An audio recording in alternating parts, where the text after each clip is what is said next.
Basically आज सुबह संस्कृति स्कूल चाणक्यपुरी के पेरेंट्स मेरे से मिलने आए थे कुछ, और पिछले कुछ महीने में कई और ग्रुप्स भी पेरेंट्स के मुझसे भी मिले हैं, सीएम साहब से भी मिले हैं, और उन्होंने ये मुद्दा बार बार उठाया है कि संस्कृति स्कूल ने पिछले कुछ महीने में स्कूल की फ़ीस ऑलमोस्ट डबल कर दी है, 83% बढ़ा दी है। आज सुबह भी उन्होंने मुझे कुछ डॉक्यूमेंट्स दिए और उससे पहले भी उन्होंने सारे फैक्ट्स रखे थे।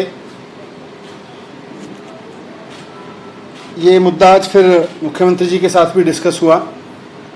मुख्यमंत्री अरविंद केजरीवाल जी ने निर्देश दिए हैं कि संस्कृति स्कूल को फीस बढ़ाने की जो अनुमति दी गई है वो वापस ले ली जाए, क्योंकि मैंने रिव्यू किया सारा।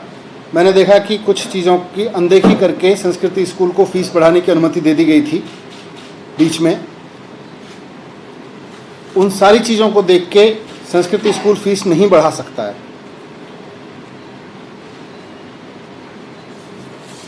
इसलिए आज मैंने भी ऑर्डर कर दिए हैं कि अब संस्कृति स्कूल को जो फीस बढ़ाने की अनुमति दी गई थी उसको वापस ले लिया जाए, और इसका ऑर्डर जारी किया जा रहा है। पेरेंट्स ने जो तथ्य दिए वो महत्वपूर्ण हैं। इसमें सबसे महत्वपूर्ण है कि एक गैप होता है, बेस्ट अकाउंटिंग प्रैक्टिसेस की एक टर्मिनोलॉजी है जो सब जगह यूज़ होती है।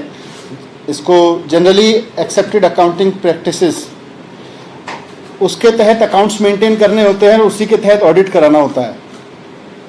तो स्कूल ने गैप के तहत अपने अकाउंट्स मेंटेन करके उनका ऑडिट नहीं कराया हुआ है, ये गलत है।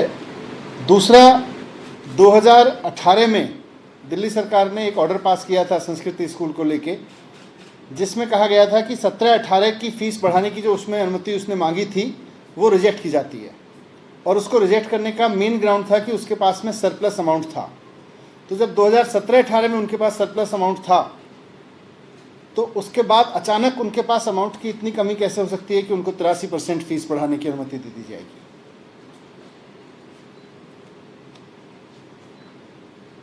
17-18 का अकाउंट्स का उनका जो फीस का प्रपोजल था फीस बढ़ाने का, उसको रिजेक्ट करते हुए दिल्ली सरकार ने उनको कई निर्देश दिए थे अकाउंट्स मेंटेनेंस के, पेमेंट्स के।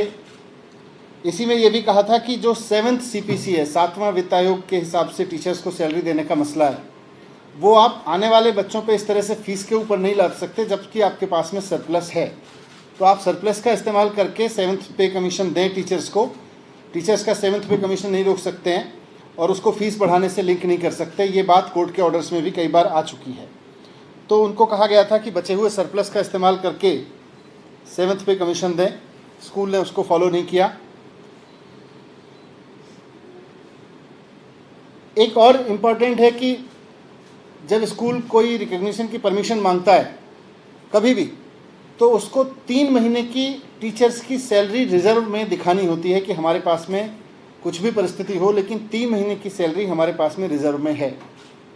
सरप्राइजिंगली अब स्कूल दावा कर रहा था कि ये जो रिजर्व है इसको भी स्कूल फीस के रूप में चार्ज करने की अनुमति दे दी जाए, जबकि जब स्कूल रजिस्टर्ड हुआ था या रिकॉग्नाइज हुआ था उस वक्त से वो पैसा तो उनके अकाउंट में रिजर्व के रूप में रखा होना चाहिए। उसको बच्चों से चार्ज करने की अनुमति फीस के रूप में अभी कैसे दे सकते हैं, पेरेंट्स से चार्ज करने की अनुमति कैसे दे सकते हैं।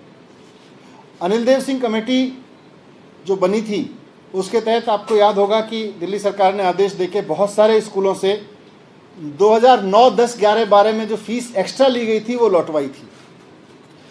अब स्कूल चाहता है कि 2009, 10, 11, 12 में जो उसने एक्सेस फीस ले ली थी, जिसको सरकार ने आदेश जारी करके वापस कराया था, उसको भी खर्चों में दिखाया जाए और अब बच्चों से फीस के रूप में चार्ज करने की अनुमति दे दी जाए। तो ये कैसे हो सकता है? जो फीस आपने 5-6 साल पहले ज़्यादा ली थी उसको वापस करने के आदेश दिए गए। अब जब आपने वो वापस दी तो उसको आप अगले बच्चों के फीस में जोड़ के खर्चे में नहीं दिखा सकते। इसी तरह से अकाउंटिंग प्रैक्टिसेस में सुप्रीम कोर्ट के ऑर्डर्स हैं कि हर एक स्कूल जो डेवलपमेंट फंड चार्ज करेगा वो DRF के नाम से, DFR के नाम से अलग अकाउंट में जमा कराएगा। स्कूल ने डीएफआर में अपने अकाउंट में डेवलपमेंट चार्ज तो लगातार चार्ज करता रहा, लेकिन डीएफआर में जमा नहीं कराया था, डीएफआर अकाउंट अलग से नहीं खोला था। सरकार ने जब 2017-18 में उनका ऑडिट किया तो उनको आदेश दिए कि आपको डीएफआर में आपको ये पैसा जमा कराना पड़ेगा, तभी इसको फीस के रूप में कंसीडर किया जाएगा। उसके बाद से उन्होंने खोला, लेकिन उनकी डिमांड थी कि जो हमने पहले डेवलपमेंट के नाम पे पैसा इकट्ठा किया उसको सरप्लस ना माना जाए, उसको डीएफआर में मान लिया जाए। तो वो तो ऐसे सुप्रीम कोर्ट के ऑर्डर के बाद नहीं माना जा सकता। इसी तरह से और भी कई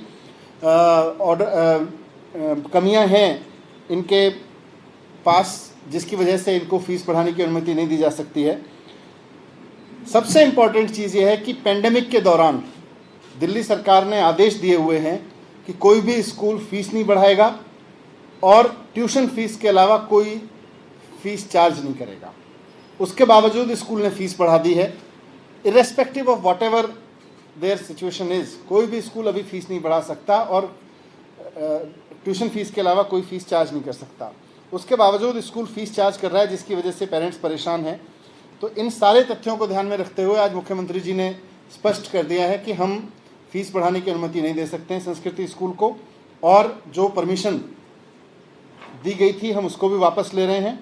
और सभी पेरेंट्स को मैं कहना चाहता हूं, मुझे ये पेरेंट्स ने बताया कि स्कूल बहुत बड़े बड़े लोगों से, सेंट्रल गवर्नमेंट से दबाव डलवाता है फीस बढ़ाने के लिए।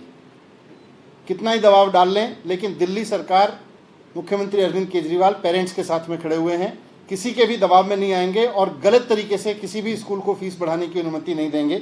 ये मेरी तरफ से आश्वासन है। सर, ये तो एक संस्कृति स्कूल का मामला है, और बहुत से स्कूलों से पेरेंट्स से शिकायत कर रहे हैं कि या तो फीस बढ़ाकर, क्योंकि आपने मना किया है कि दूसरे हेड्स में नहीं ले सकते हो, तो उन्होंने फीस बढ़ा दी और फीस बढ़ा के ही फीस बढ़ाने की अनुमति किसी भी स्कूल को नहीं है।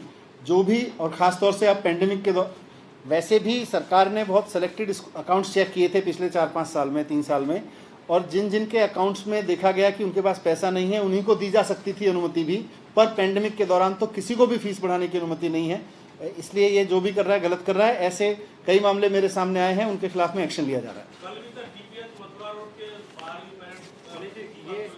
ऐसा जो भी मामला, इसीलिए मैंने आज एक स्पेसिफिक बोला है, लेकिन जो भी मामला सामने आएगा सरकार उसके खिलाफ एक्शन लेगी। ये अनुमति कब दी गई थी इनको ये बढ़ाने की? इनको बीच बीच में दी गई थी, दिसंबर में दी गई थी और फिर मार्च में दी गई थी। Thank you.